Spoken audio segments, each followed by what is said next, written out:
Hello and welcome to the first of a quarterly series of Blades in the Dark, one of my favorite games and one of my favorite systems. My name is Lowell. Pronouns he, him. I'm saying my pronouns now. If that makes you mad, turn off the video at this point. Just going to tell you that right now.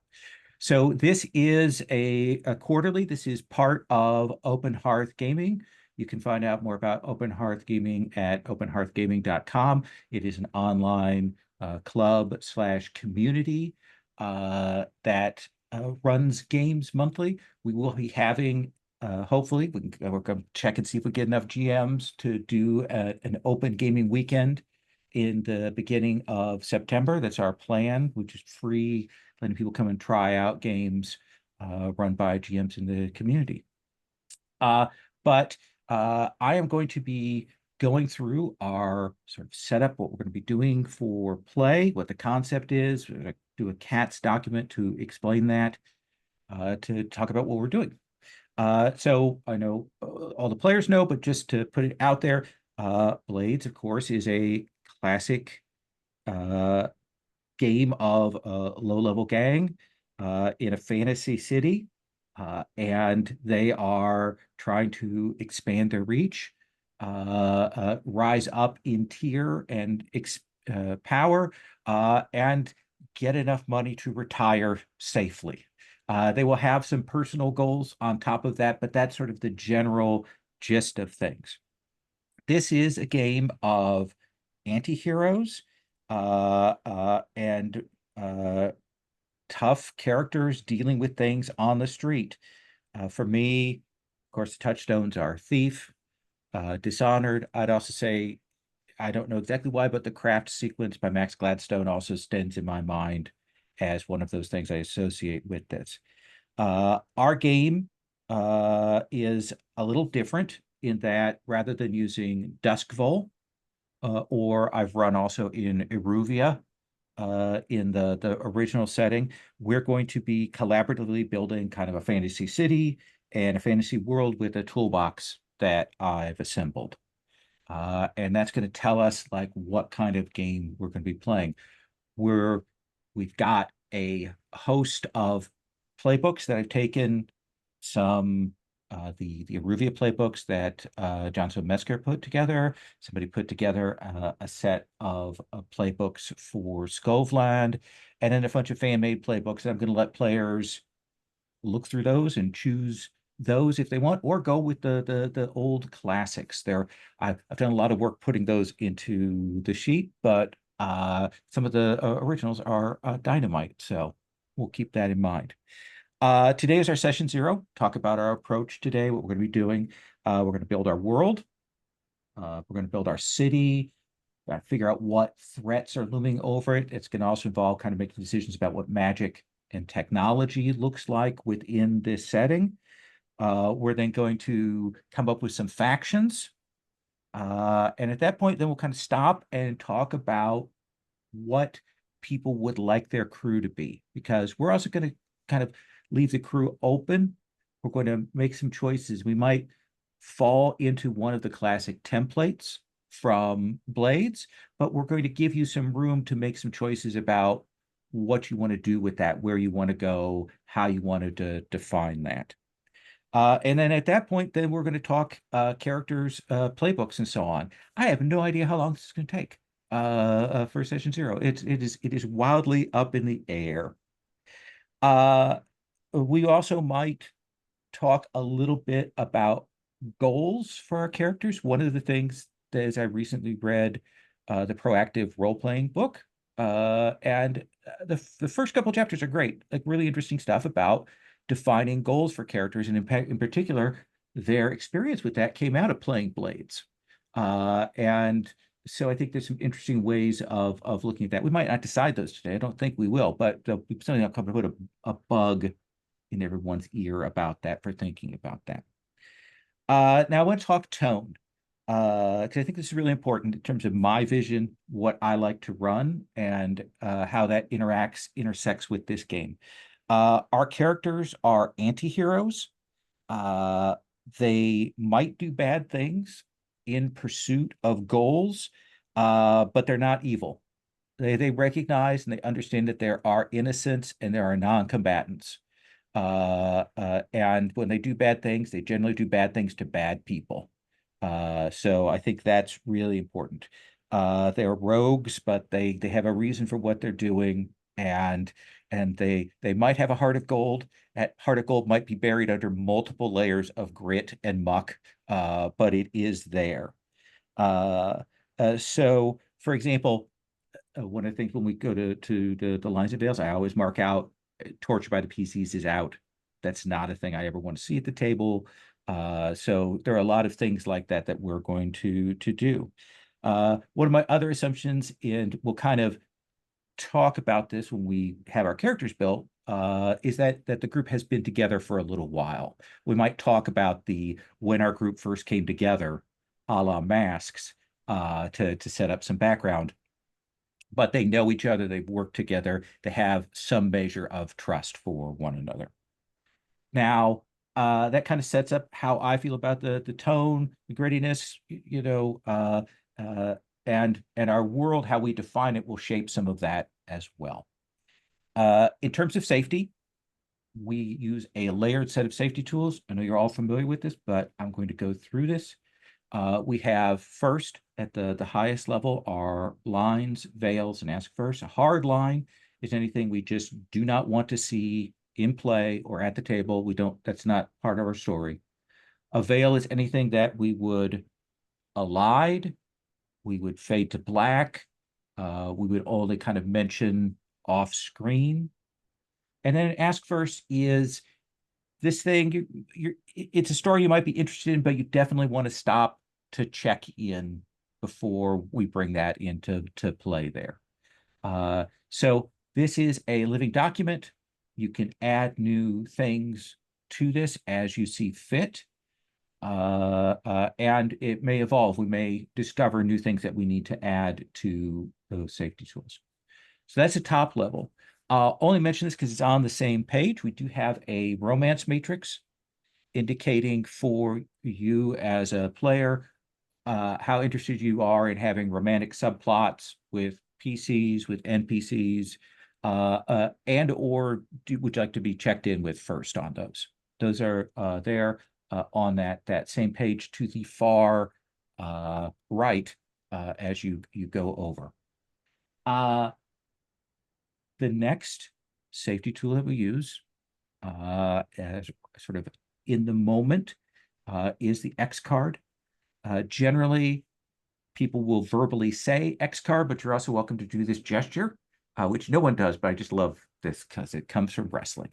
But the X card means that you want to stop, found something that is problematic, objectionable, that you found wildly off tone, or maybe we've strayed into territory that we've got marked as a line or a veil and we haven't caught up on that.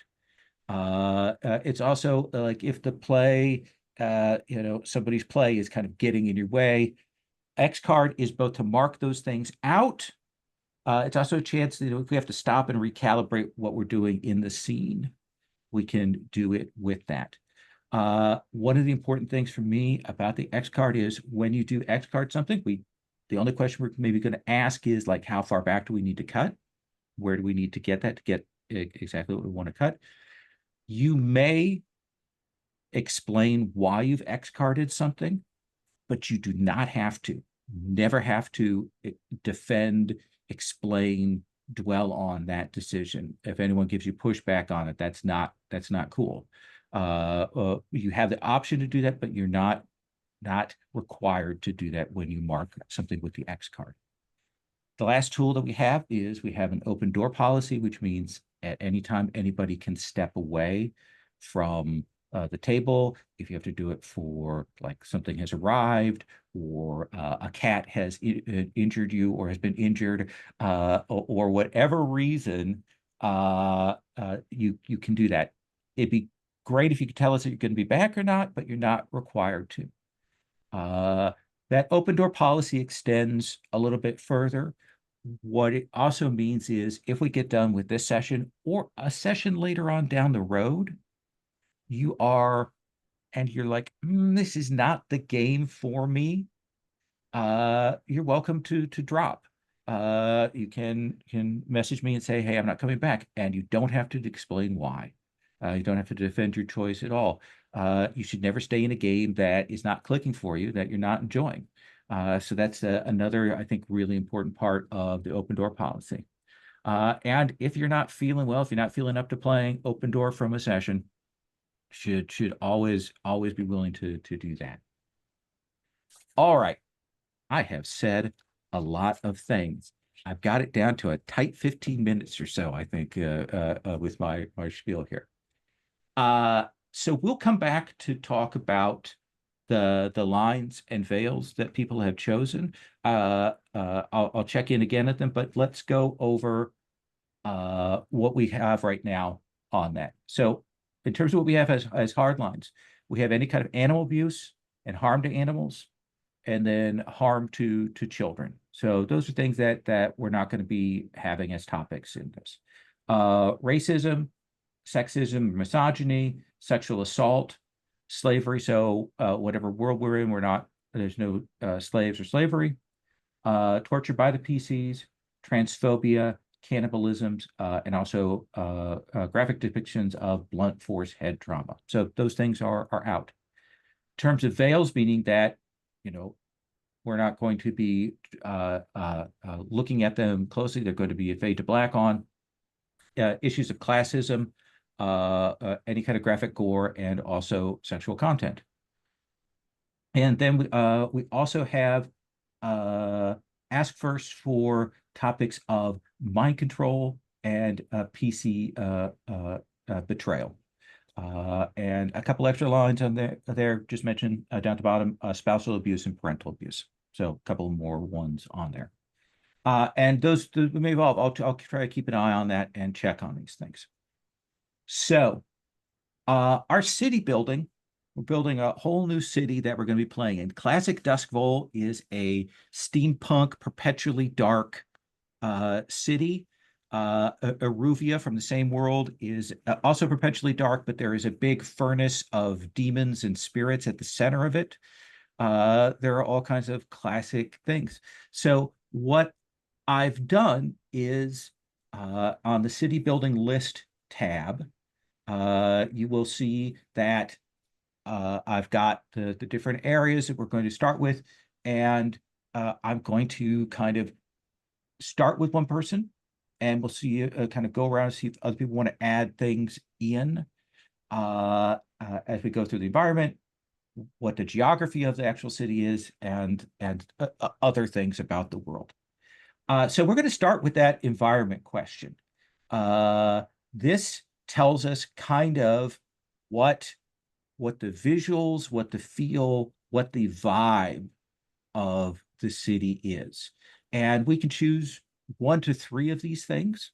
So Sabine, I'm going to throw to you first because you're first in my sort of vision of things here. Ooh, nice. Since I have enjoyed my vacation immensely, I will choose an island. Okay.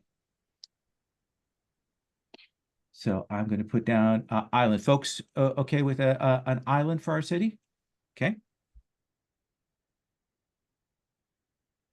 Dominic, from that list, is there anything else you'd like to add for environment? That's a good question. Yeah.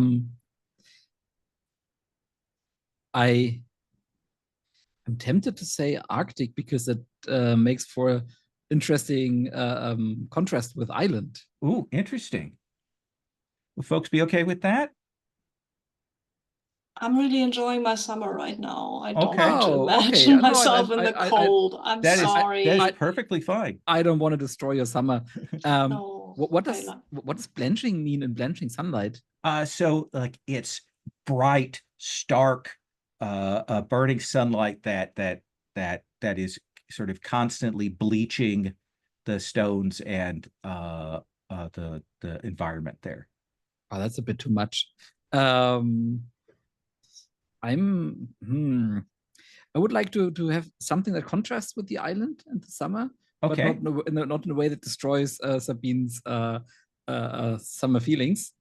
So, what would be an interesting contrast? I don't want like big city cyberpunk feel. That's not what I'm at. Let's go with it's not a super contrast, but with where was it? With vast port. Vastport. Okay. Yeah.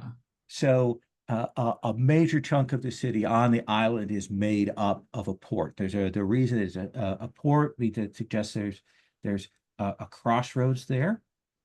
Put that in that island, Vastport. Andish, anything that you would like to add to that?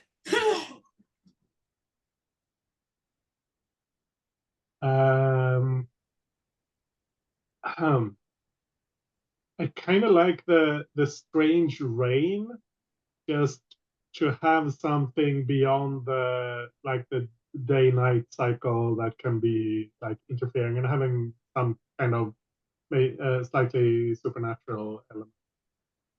So what kind of, I imagine that it comes at a particular time, that it's dropping something unusual, that it has some weird effects, or do you want to wait and hold off to define that? Yeah, let's wait. I think Okay. it's something we can hook into with other choices. All right. Yeah, we're going to come back to talk about magic and tech Can I a take little bit later. sorry, can I take my port back and go for mist and fog instead? Mist and fog? Okay. Yeah. And also I would leave open if it's there all the time or just like particularly foggy evenings or whatever. We'll Yeah, do that later. like the mornings, evenings, and then there's the fog burn off to the track. You know, it might be that the rains happen Yeah. weirdly maybe at night. Some kind of fey folk or something hiding in the fogs. We go from tropical island to foggy Berlin at night and back to tropical daylight. I like it. So Puckett, we're gonna move to the second piece here. And this talks about the geography and form, how we imagined features of this city. And again, we're going to pick 1 to 3 of these things here. So in terms of envisioning what the city is going to look like, how it's arranged, any of those that appeal to you? And again, the other is if you have another idea beyond this list that I've come up with, feel free to add.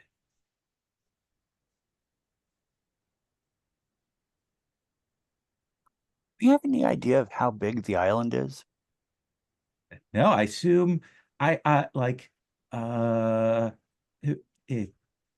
if I remember Blades in the Dark, it would take several hours to cross the city. Was my sense of it. It's pretty big. Okay.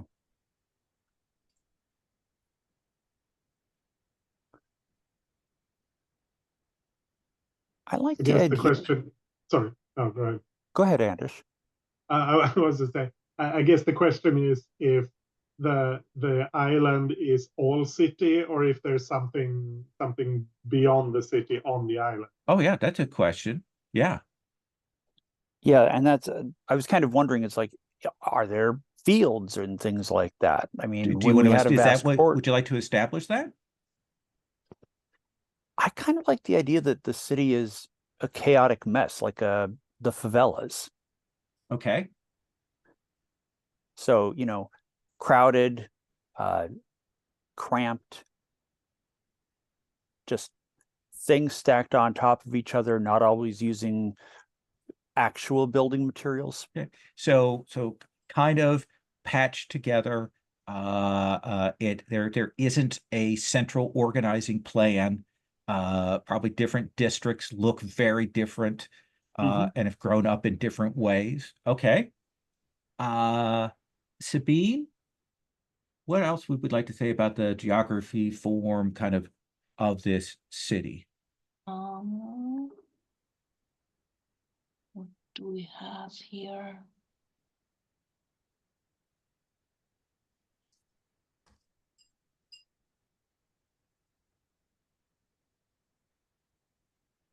islands. No, we already have an island.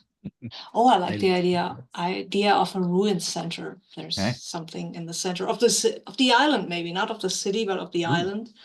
That is a ruin of something that probably came before. Okay. So ruined center of the island, not city. So now we know that there is a wildlands. There is an Yeah. area that's outside the city that is the island, and there is a ruin at the center of it, apart from the city itself. And Dominic, Mhm. anything else you'd like to add to that? Yeah, with all that, so we have the ruined center and the sprawling, chaotic favela-like city, and I would like to add beautiful rolling hills on the outside. Like this is where the the better offs live. Okay, rolling hills out Surrounding the outskirts city. for wealthy. So we've got the houses on the hills Mhm. outside of the city lines of the city itself. So so we imagine then if there are hills that are kind of bordering it, that there is a limit to how far the city can extend. So it Yes. has built inwards. Yes. Okay. And the houses are all built towards the ocean because that's a much nicer view. Yeah. I like that. It probably also means that they have some control of who manages to go into the interior, which suggests that getting there for a thing is a score in and of itself. All right, so that gives us some details of the environment of this place.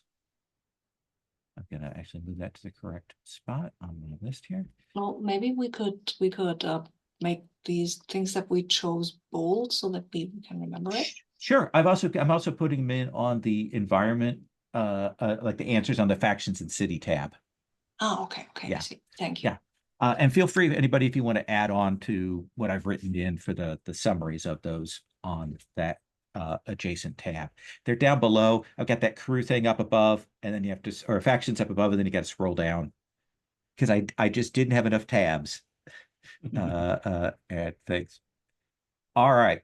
So we've got this idea of what our city looks like, what the feel, the vibe, the island, fog, strange rain, the wealthy outside. Now there are going to be some disasters, some threats, some things that are looming over the city. Andish, what would you like as one of these disasters or threats? Well, I think I'd like something something ghostly, just because it makes things easier with some of the some of the playbooks. Okay. If there's some kind of ghostly thing, because a lot of the playbooks interact with those. Okay. How do you want to phrase that? I was thinking of connecting this to the strange rain, maybe. Like when the rain comes from a certain direction or something, that's when the ghosts show up. Okay. Um, So the ghosts that appear, that ghosts haunting the city, do you think that this is a recent thing, an ongoing thing? Like how do you want to picture that for our group? Is it just something that we deal with because we know that the ghosts are there and maybe they've gotten more dangerous recently, or is it that the rain has started to come and now we've got these ghosts to deal with? I think, and maybe this is connected to that, also to that ruined center of the island. Like that was however long ago that happened. When that broke, that thing that used to be at the center of the island, that's when the ghosts started coming. All right. So probably been a while. So people are know about this. They've got rituals. They know how to protect themselves or deal with them or bind them and whatnot. Excellent. Puckett, what would you like for another threat over this city.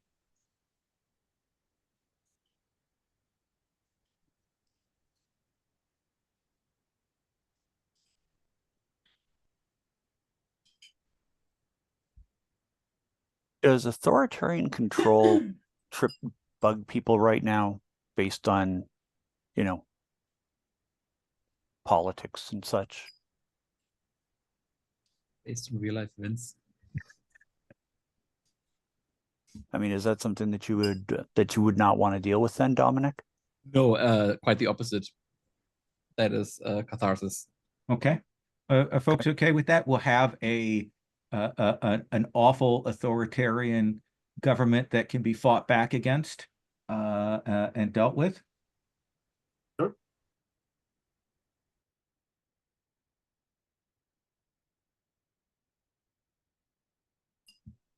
I come back to you, Sabine. Is there anything else you want to add as another disaster or threat? I think I would like to have city buildings. There you are. It's not precisely here, but I think I would like to have people from outside the islands who come and stir up trouble, probably because they want to get the islands under their own control. But for now, they're being kind of friendly, or seeming kind of friendly. They might have different ideas. So outside agitators from foreign Yes, powers, they want yes. to Mhm. destabilize the island so that they can Yes. take control of Yep. it. Okay. That's exact. Thank you. You said it better than I could. That sounds great. It gives us a nice set of contrasts there. Two villains that can butt heads and can be used against one another. Always good. So the next thing we're going to talk about is magic. In classic Blades in the Dark, of course, magic is pretty much, hey, we got these ghosts and we use them as fuel. And we do things with that. There's some other things with that. We've got witches and vampires and all of that things, and demons if you go to Aruvia. But we're going to talk about what we might want in terms of that. And I've kind of broken that down into magical sources, magical nature, magical society. And so I do want to start with the idea of like a source, like where does primarily magic come from? And we might choose a couple of different sources. There might be a couple of different ways of magic in this. Dominic, thoughts on at least like our primary magic that people are using? Where does that come from? Always like these systems that are based around words of power. So I would go with language. Language. So we've got these languages as words of power, old languages, lost languages, different kinds of things. There's that recent book, Babel. Knowing the real names of things. Yeah, real true names.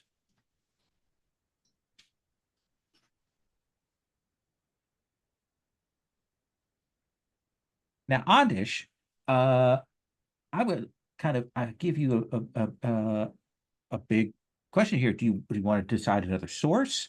Would you like to say something about the nature of of magic, or about magical society itself? I need to look at the options. Oh yeah, I put a ton of stuff there. So stuff here. Think.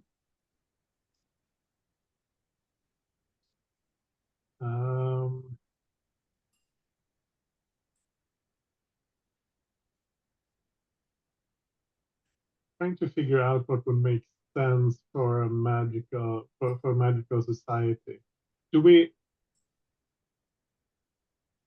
want magic to be something that's used by this authoritarian regime, or is it something that's used to resist them, or is it neutral? oh, interesting. That's a great question. Which do you think is more interesting?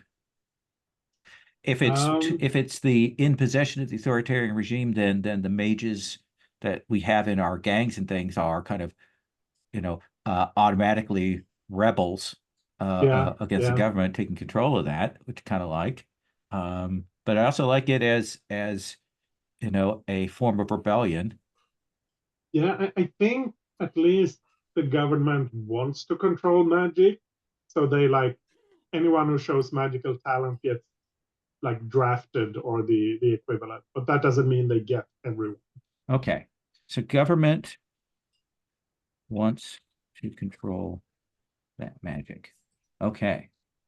Puckett, anything else you would like to add about our magic system? Any other details?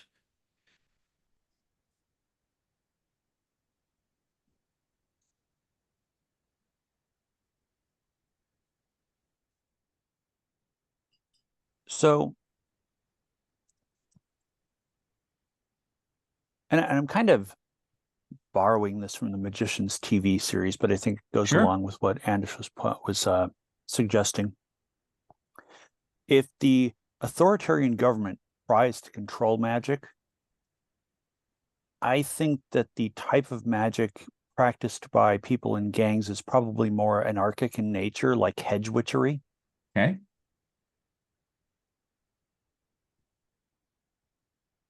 So it's a wilder form of magic. Okay. Yeah, I like that. We have authoritarian, very systematized, very set things, and our rebels are learning from the scraps of words and texts and things and putting them together themselves. Often Nice. new and potentially very dangerous ways. I like it. Sabine, anything else you'd like to add to our magic? No, I think the Puckett said what I was thinking about. Okay. Well, then I'm going to turn to you. The other thing is in Blades in the Dark, we have kind of a steampunk, electropunk vibe. In certain Dishonored and Thief has a lot of this. So the question that I'll put to you is, what kind of technology, what kind of tech level do you think you would like to have here? Okay, I have been looking at actually just skimming the playbooks, and the amalgam jumped out at me. So I would like to have something with automatons, steampunky, with gears and shit. And maybe it's not all that working that well because of the constant fog and the strange rain, but that level of technology. So shall we say classic steampunk, or do you want? with automatons and stuff. Okay. Everyone okay with that?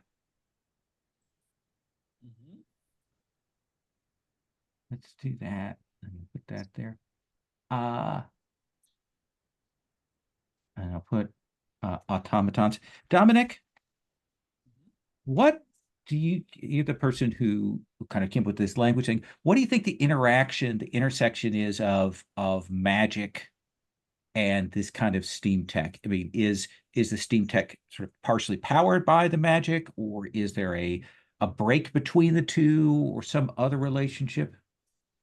That's a good question. So one thing I would like to front load that with is that I always like fallen technology settings where you're like scavenging the old stuff, and as you said here, artificers clutch together day-to-day items. So maybe the magic could be a way of speaking life and speaking function into things that no non-magic user could make work again. Stuff that used to work in the before times, and then it broke along with society, and now they're just like a few experts who can make it work. Yeah, some recovered relics. Magic interacts differently with tech. like there's some things that people can learn about that and connect those up. I like that. Yeah. Or let's say it's at least for the more high concept, high tech bits of tech. I guess like everybody can you know, rub two bits of flint together to make fire. Not all technology is off limits. Right. High tech interactions. But like steam powered cell phones would be that kind of technology. Okay. I love it. Andish, anything else you want to add in terms of tech? I think it could be fun to have some sort of communication system. I was thinking, I don't know what's called in English, like the mail tubes, I guess, you know, the sort of pneumatic system with Oh, yeah. sending, Yeah. Okay. Yeah. Pneumatic tubes. So we've got a communication system. The city is crisscrossed with pneumatic tubes Oh, cool. that can send letters. They're probably bulkier ones that can be used to send packages and things. That gives electric Bastionland vibes. I love it. Yeah. And since we have automatons, maybe we have these automatons crawling through these pipes, pushing the packages Okay. for the heavier letters. Automatons helping. I love it. Excellent. I think that gives us a strong sense of tech, of magic. Our next bit is that we're going to come up with some factions. And to do this, over there, if we scroll a little bit over to the right-hand side, I've got traits and type. And everybody's going to come up with some of these and put together the factions. Then I'll set kind of what based on those traits, what I'm going to figure out what their level and reach and so on. And we'll give them a name. If you don't have one, we will give them a name later on. So Puckett, what is the first faction that we want to have in play? Playful punk anarchists. Okay. And they call themselves the poetic terrorists. Okay. They're kind of pranksters who they'll use magic to confuse people, show them different realities, show them how something could be. Is it the poetic terrorists? Because most of the time what they're showing people with their magic is alternatives to the authoritarian regime. Okay. I'll put them as a criminal underworld tier 2 there. Sabine. Yeah, I would like to have a calculating. There's no ambassadors here, but calculating foreign ambassadors. Foreign ambassadors / spies / what's the name? Agents, agitators. Yeah. You've phrased it better than me. And they are actually a faction, like they are the embassy of the Blue Heath. The Blue Heath is where they're from. It has a name in their language, but mostly people mangle that, and they go with Blue Heath. Okay. Because people can't say Lüneburg, and I mean some people can obviously, but you know. Excellent. Andish. I'm going to go for double dealing guards. So I think like the City Watch or the equivalent is extremely corrupt, and they can be bought. I think at least they pretend that they're working for the authoritarian government, and they kind of are, but they can be bought. What are we going to call those guards? Ooh. I don't have something Okay. right away. We're gonna put Oh. a little The X there. Honorable City Watcher or something like that. We'll call pretty them sure. the honorable. Oh yeah, that's good. All right. So Dominic. So I like one of my strong touchstones for Blades is of course Peaky Blinders.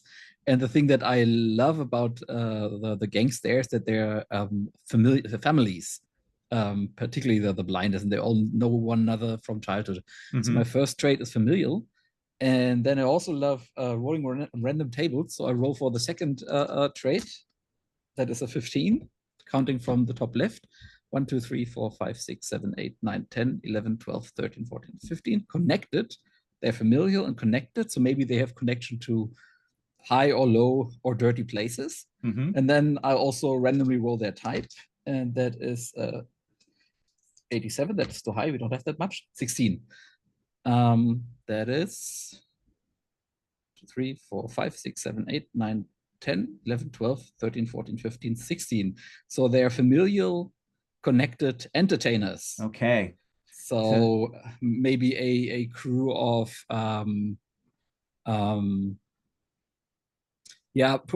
professional schmoozers. Okay. Who I'm thinking like the thing that I have in my head is a circus. Okay. And they just like know everybody. They are like well liked, and they're just a family. And they're just like like the Flying Graysons, a family of well respected, well liked entertainers. Absolutely. That play in all the clubs and on all the parties. Okay. And we'll figure out what we're going to name that circus. But I put them in the criminal underworld there. Puckett, what would you like for your second faction? Esoteric scavengers, beggars. They're called the Finders. They take a vow of poverty, and they can find just about anything given enough money or enough time. Okay. When they operate by themselves, they're called a finder. And I'm thinking of it something like the Bowery King in the John Wick movies. Okay. So esoteric scavengers, beggars. Okay. You Finders. trifle with them at your own risk. Okay. I put them under faith and weirdness. That feels like a good weirdness one there. Sabine, I'm going to come back to you for your second. Yeah, my second would be prideful. I think they're a prideful secret society. They're mostly, and I imagine them like the secret society in Terry Pratchett's. I don't know what the book is called. The first one with the Night Watch.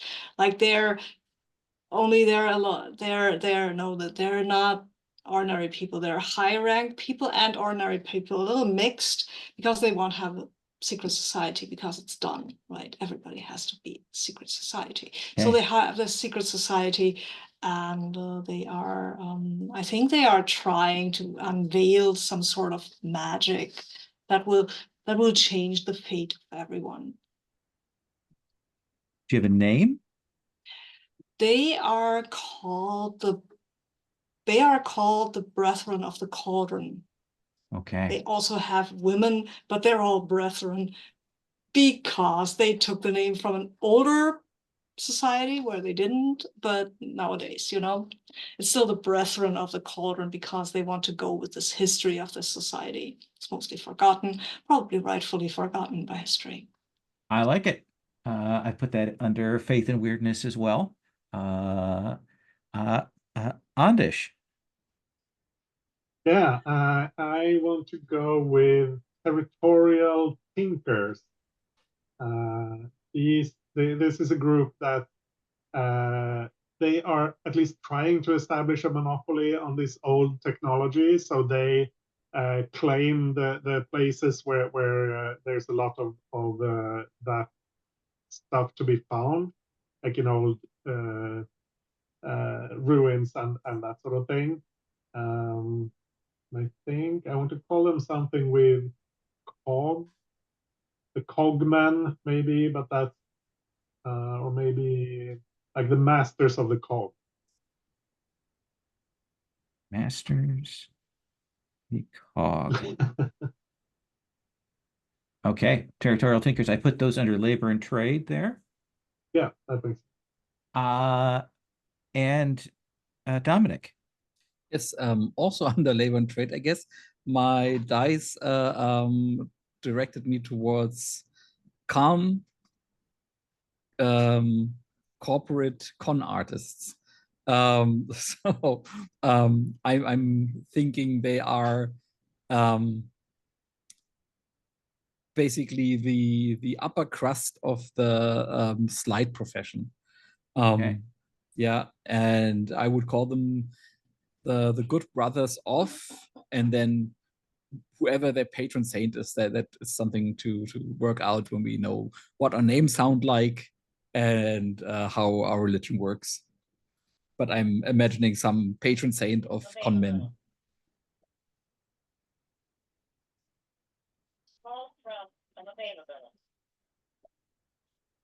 All right, I've got that there under labor and trade. We'll put the dot for the what they are the good brothers of. So we've got 2 out of 3. Puckett, I'm going to come back to you. What is a third? Do you mind if I come up with a different trait? Absolutely. Yeah. No, these are Okay. all suggestions. Okay. Because I was looking at listeners and thinking, what if they're observers? Like, they listen and see. They're a secretive society, Okay. and they do this for extortion. Although, you can, of course, contract them to spy on someone, or if it happens to align with something that they're engaged in, they might help you out just for the information that they'll gather from whatever it is that you're trying to do.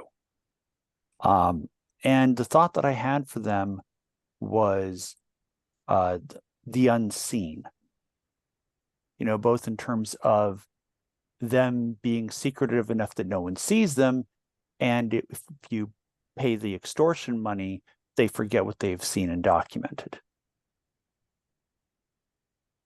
I like that. Actually, we'll put go back, go forward. Trust X. Put that up in tier 3, so we get tier 3 one. Okay, I like it. And then Sabine. What, another one? Okay. Last one. Okay, we have a lot of these things. What do we have here? What do we need? I don't think we need goblins. I think we need pirates. Okay. I think we need let me see. Oh, we need ostentatious pirates. Okay. Don't we ever?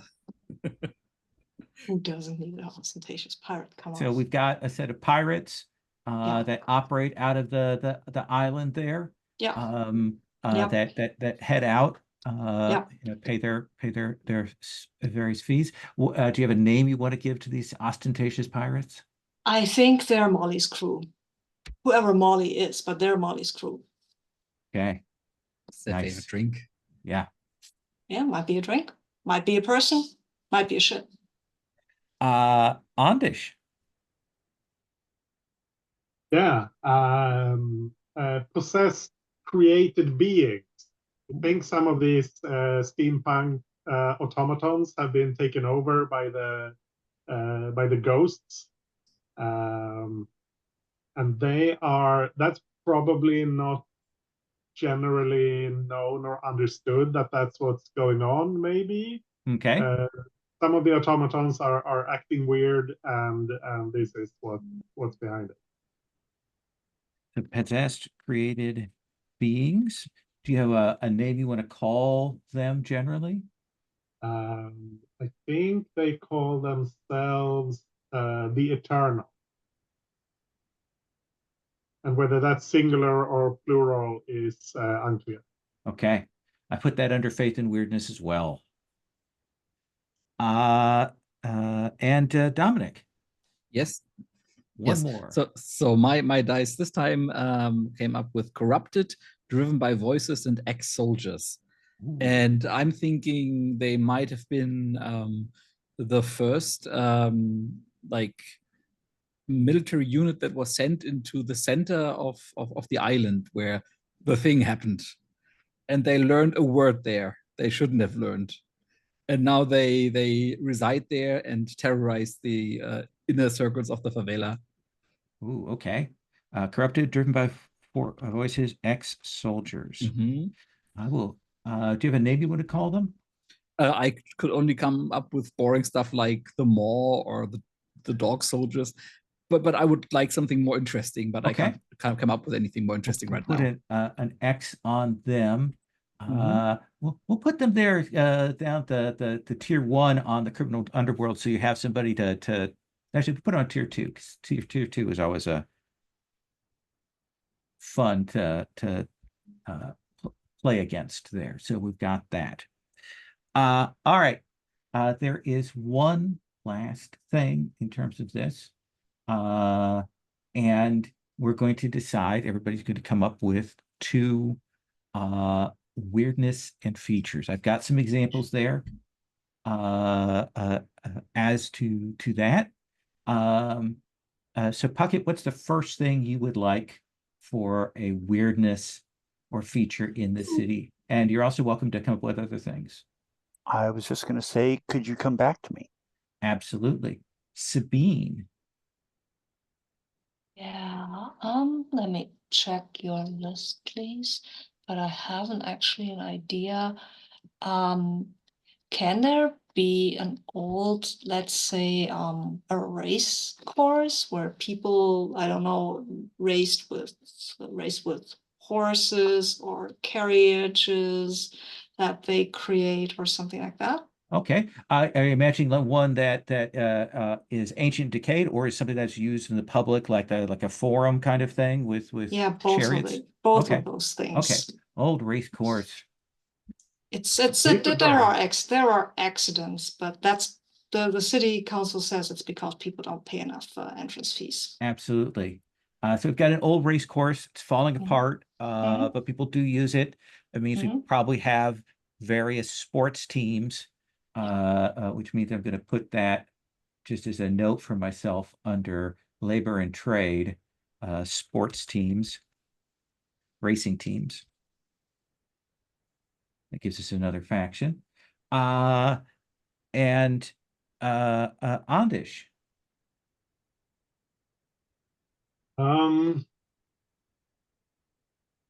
Yeah.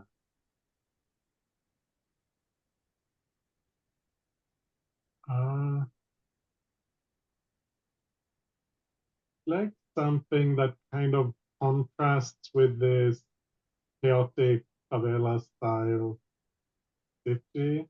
Okay.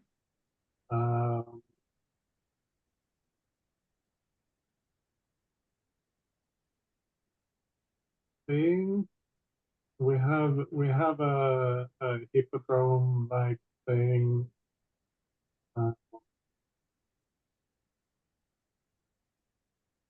Yeah, I need to think a bit more. Sure, absolutely. Dominic, Mhm. what I would you would like to like add? I would like to have a wound in reality in the center of the city, Ooh. like where the soldiers went to. Ah, Mm. so in those ruins, okay. Mhm. So we know that it's not just that there's this fallen city, that there is actual wound in reality, something that is torn there. People have managed to identify these soldiers have gone out and come back, Mhm. having witnessed it. I like it. Puckett? So Oh, yes, sorry. Anish? maybe I misunderstood. I wasn't clear on, did we put that ruin in at the center of the city, or was it at the No. center Oh, of the island? it's but outside center of the city? island. Center of the island. Center of the Yeah, yeah. island. So the soldiers went out to this place to explore, and then they came back changed, and people now know that there is this strange wound out there. And I imagined the city to be in the center of the island, but of course, I think that was just my imagination. That's not cool with you guys. Okay, Yeah. okay. Yeah, I think we've decided. I think because we talked about ports, but we kind of moved them. I've always pictured so we're kind of along the shore. We've got ports. We got those hills to give the beautiful views outwards. Puckett.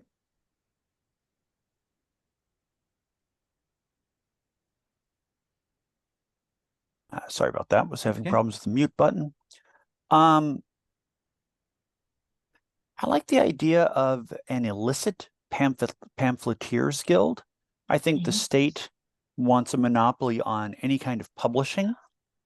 And so there's a group of people with printing presses, maybe just like small hand cranked ones that publish tracts. Awesome. Let's see. Let's put that. Well, we're gonna make them criminals, so we'll put that under the criminal underworld. I've also misspelled pamphleteers probably very badly, but we're not going to pay any attention to that. Sabine, what would you like for your second? For my second, there are so many good things there. That's I'm torn between the cursed roadway and the invisible lighthouse.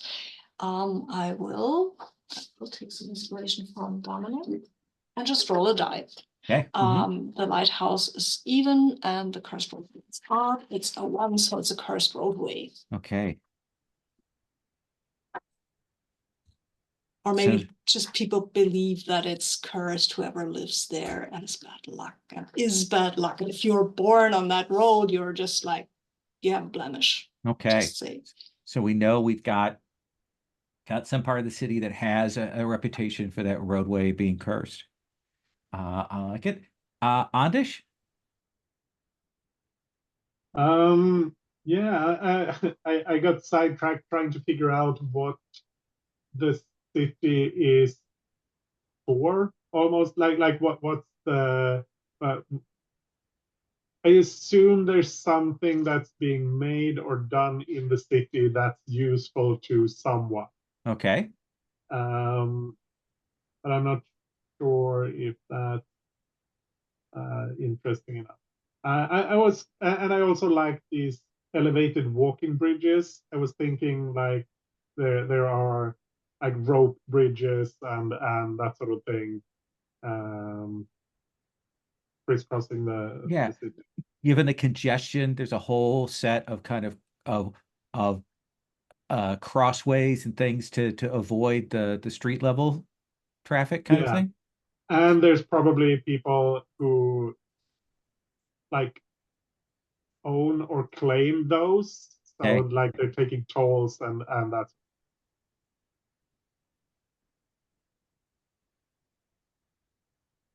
Okay, and we'll put then as another criminal organization, toll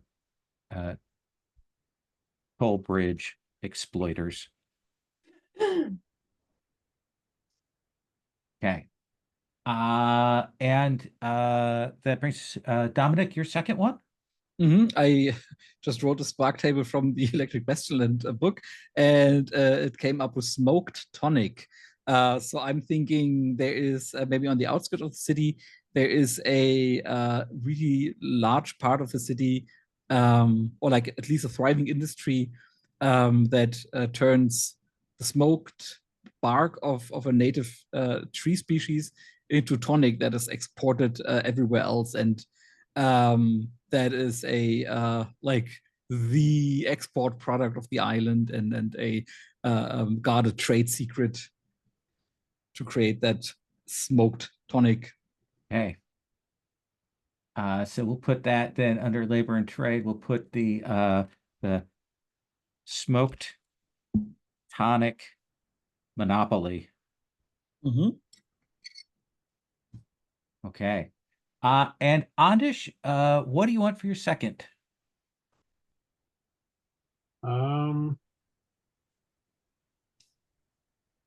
Well, I like the sealed ziggurat, so I'm going to go for that.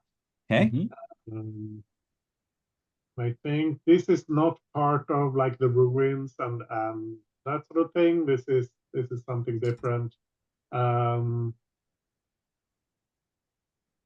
not sure if it's more interesting if it's something old and abandoned or if it's something that's more recent. Like Old is built by some mage or some government project or something like that? yeah. Let's say that it's a group of mages who are building this. Unclear for what purpose. Okay. Sealed Ziggurat, mages building this. Okay. We'll put then under Faith and Wisnot the I could misspell ziggurat really badly. Ziggurat mages. Okay. So that gives us a lot of wonderful weirdness to this. So let's take our first break. I usually take 10 for our first break. When we come back, I want to talk crew and what kind of things people would be interested in doing for the crew. And we'll kind of just generally talk about that. We're not necessarily going to make picks. And then we'll talk playbooks and get those built. So say take 10 and then we'll be back. If I'm not back, just speak up. I may be in the other room, but Sure. I will hear you. So. Okay. Yeah. All right. So we're returning from the break. In classic Blades in the Dark for our crews, they have assassins, they have bravos, they have a cult, they have hawkers, shadows, and smugglers. And of course, those are connected in a little bit to the different kinds of scores that they have: assault, deception, occult, stealth, social, and transport. So what I want to get is like, are we running con artists? Are we running thieves? Are we running mercenaries? Are we running tomb raiders? Any thoughts on kind of crew you would like to play? I'm going to kind of open this a little more broadly. This is one I think we're going to chew on for a bit. I think I would prefer something that isn't focused on violence as like the end goal.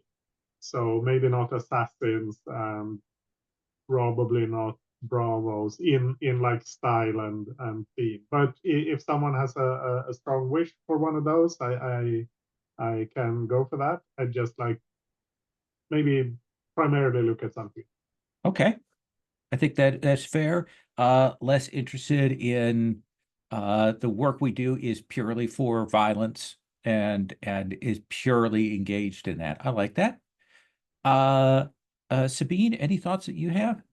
Is there something where we're kind of like revolutionaries, like we're, for whatever reason, maybe ran afoul of the authoritarian government, and our end goal might be just to help take them down or create a safe space or something. I don't know if there is a crew that would do that. Well, we're going to build our crew, so certainly we can focus ourselves as that, as revolutionary, as anti-authoritarian, as a pole of that. Dominic, what do you think? I know you've played Blades. I'm muted is what I am. So I am very much on board with Sabine's wish. And that can be done with any crew, really. And the only two crews I haven't had the pleasure of playing yet are the Bravos and the Cult. But I know that the Cult is something very specific and also kind of difficult to play and run. Like, you really need to want to do that. Yeah, it's very Um, particular. Yeah. And other than that, I'm easy. I like the quarterly I just did was smugglers, so maybe not that again.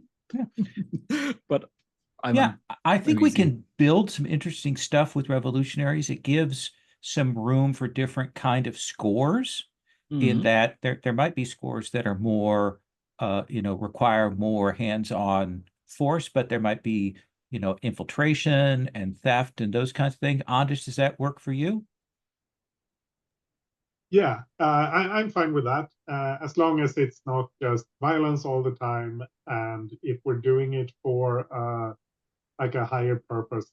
I mean, we'll still be we like the premise of the game kind of is that we're still not very good people, but we could be doing it for a higher purpose. Then I'm not averse to that. The way I like to phrase it is that we are criminals. That doesn't mean that we need to be bad people.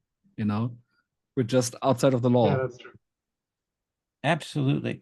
And the idea that we have a certain goal, it may not be entirely noble in that goal. And what we'll do is we're going to hold off for the moment, but I'll think about this and I'll come up with a list of potential hunting grounds, what we would call that, because that's one of the features of this, for the kinds of things. And it might be that, like, as revolutionaries, you might be more interested in blackmail, or you might be more interested in sabotage or subversion. And I'll come up with a set of those so that we can figure out what that'll be.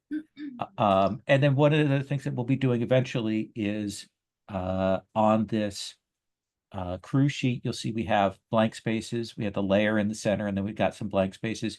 You're going to be able to choose your crew development and your crew special abilities and come up with those. All right. So with that in mind, and those things in there, let's talk about characters. Sabine, you said that you were interested in this amalgam from the Yeah, just kind of jumped out okay. at me because I kind of like the special abilities. I also could go for a hound, I guess, or a cutter or something like that. Well, you've mentioned the amalgam. I am very Yeah. good with that. Okay. I'm gonna put you. Let's see if I can do it correctly. Let's see if we Unless somebody else has their heart set on it. okay. I have on the play characters blank. I've moved the amalgam over there for you. Thank you. Okay. Where Dominic, is it? so there's a characters play blank Yeah. tab, and it's under player one. You at the should be. I've put all the amalgam there stuff it there. is. Yeah. Okay, okay. It Yeah. just doesn't say. Okay, thank you. Dominic, any thoughts that you have for what So- kind of playbook you'd like to do? So I think I would really like to do a spider. And if that's okay with you, maybe a bit later in the quarterly, also expand to a lurk, like to have two characters eventually. Sure. Mm-hmm. Let me copy this. Once we've gotten to know the spider a bit. Yeah. So I'm going to drop and I'm going to put that in the player two listing there. I've put all of the spider stuff there for you. Mm-hmm. Thank you. Okay. The one thing about the stuff is you'll need to hunt the starting dots for the spider because I don't have those in there. That's okay. Okay. Puckett.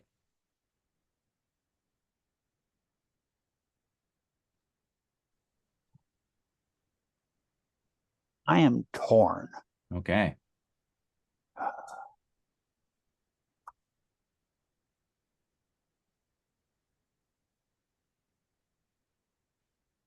A leech, lurk, slide, whisper. Was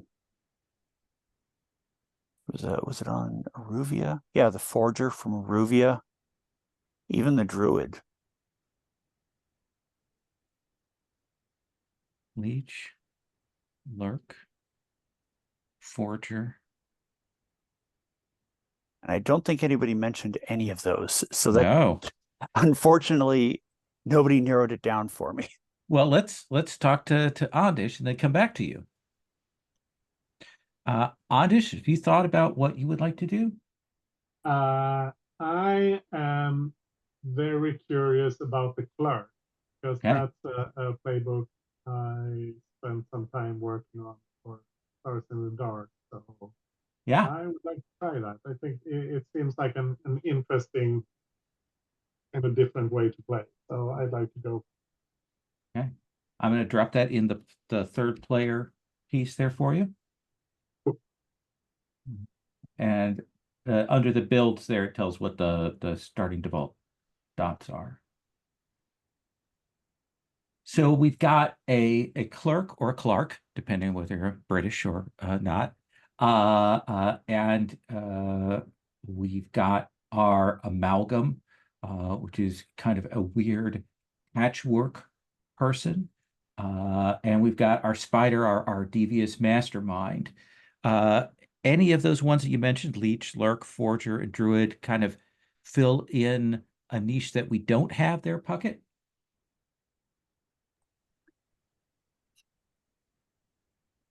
I'm wondering if, so we've concluded that we want to be rebels. Literally and Revolutionaries. figuratively. Yep. Yeah. Have we figured out the approach that we want to take with that? Are we talking, are we using blackmail? Are we using sabotage? We know that you aren't using force as your primary method of revolution. That Okay. you may end up with violence and force, but that's not like your first goal is like being a firebrand and burning things down. But I think that's about the extent of what we know. Well, that to me at least rules out the leech for a bit. Okay. But the leech is so good at setting things on fire. Right, but we're not setting things on fire, at least not at the outset, right? Mm-hmm.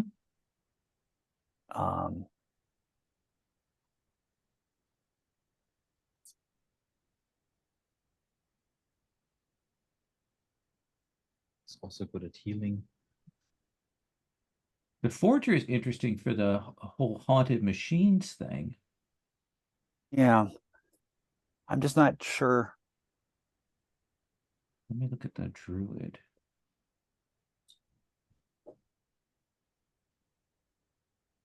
That's interesting. They're all interesting playbooks.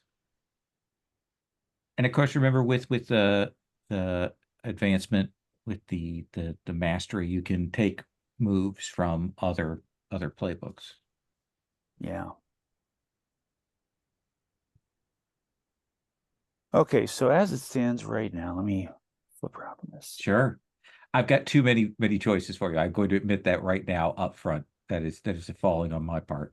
We've got the amalgam, we've got the spider, we've got a clerk.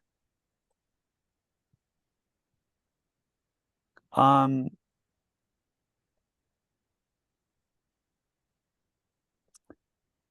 think I'll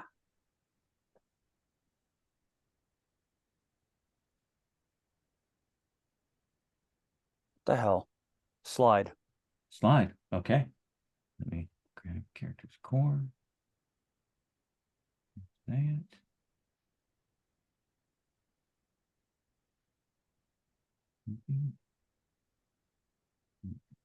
Play blank. Do that. Okay.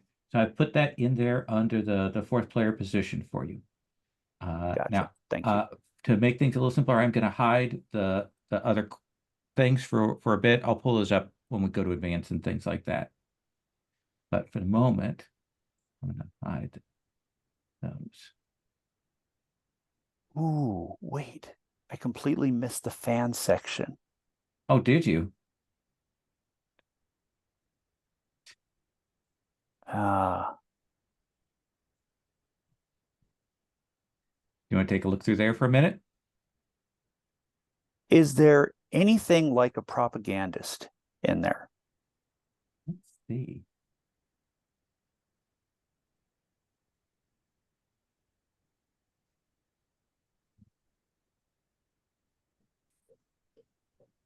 Isn't there one of those in those vaguely Arabian sounding playbooks? I just skimmed over them. So. Let me But see. there was some false friend or something thingy. Sorry.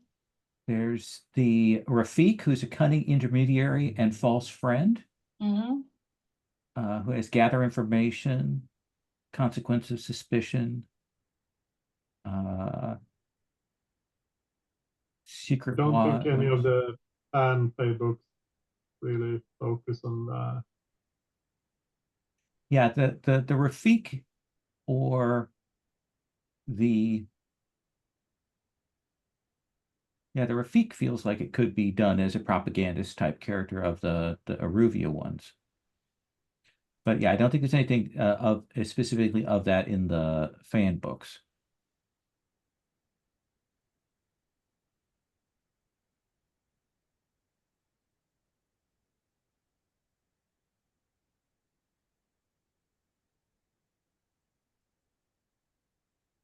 All right.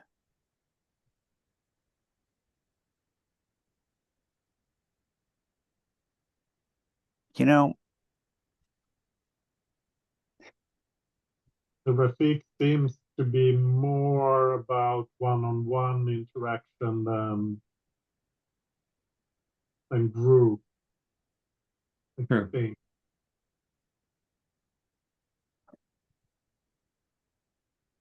I'm kind of cringing at this, but would anyone mind if I played the Avenger? Even though it's basically full Batman. I don't know. That's fine. Go Batman if you have to. Absolutely. Are you good with Dominic? Why would I be against it? It's your character. I'm just checking because that as- might get a it- little It's yeah. it's as cringe as you make it. You Yeah. know? Okay, so I'm going to put Avenger in there for you, okay? Works for me. Okay.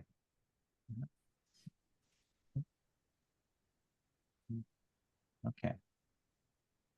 So I want to give everybody a little bit of time here to go through and do the builds on your character.